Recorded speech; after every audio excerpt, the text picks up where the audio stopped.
first day of school, anak? Okay naman po, Nanay. Nagpakilala po kami isa-isa. Tapos tinanong po ni teacher kung ano po gusto namin maging paglaki po.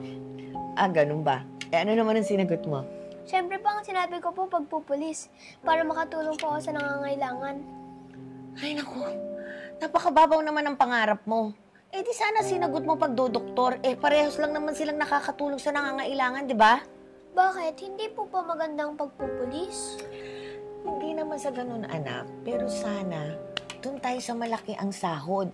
Ang pagdodoktor, makakapunta ka sa iba't ibang bansa.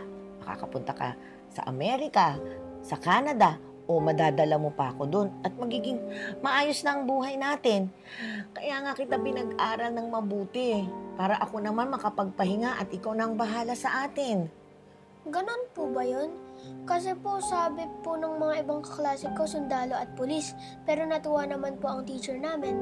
Hay naku, hindi. Magdodoktor ka sa ayaw at sa gusto mo. Tandaan mo, ako ang nagpapaaral sa'yo, kaya ako ang masusunod. Tigil-tigilan mo yung pagpupulis mo, ha? Sige na, kumain ka na at matulog. At may klase ka pa bukas ng umaga. Okay po, Mama.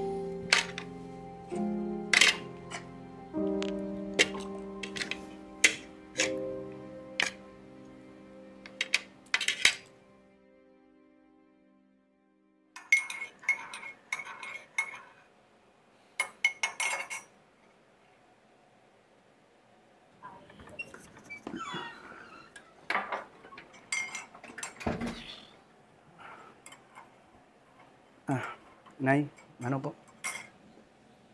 Oh, nasaan ang sahod mo? Ha?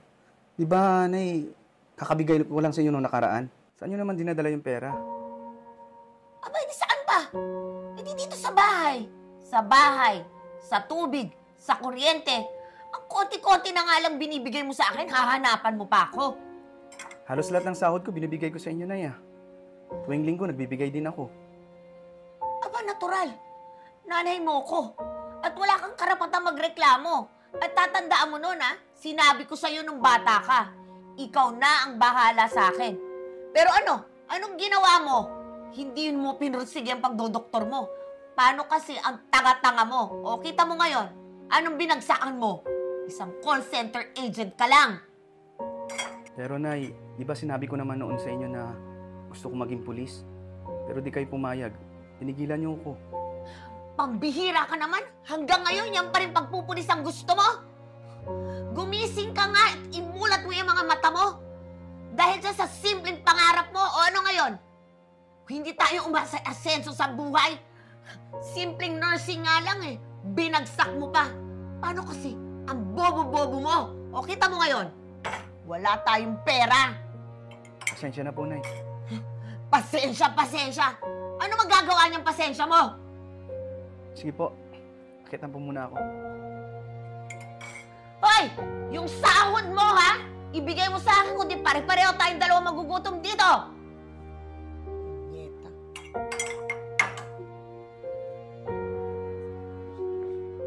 Pulis. Ayan, wala tuloy pera ngayon. Leche. Oh, mahal.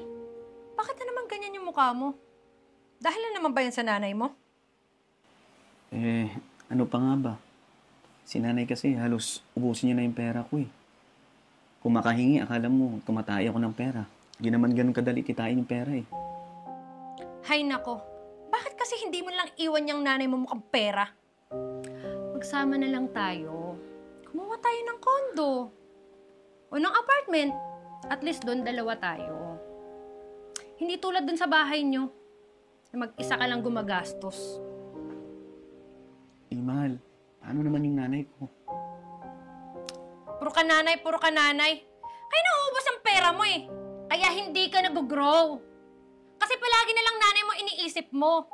Isipin mo naman din yung sarili mo. Isipin mo yung tayo. Andito naman ako Kung gusto mong sasamahan kita sa inyo, kausapin yung nanay mo. Mahal, wag na. Kaya ko naman Hayaan mo, magprosige na lang ako na magsikap sa trabaho ko para ma-promote ako nang sa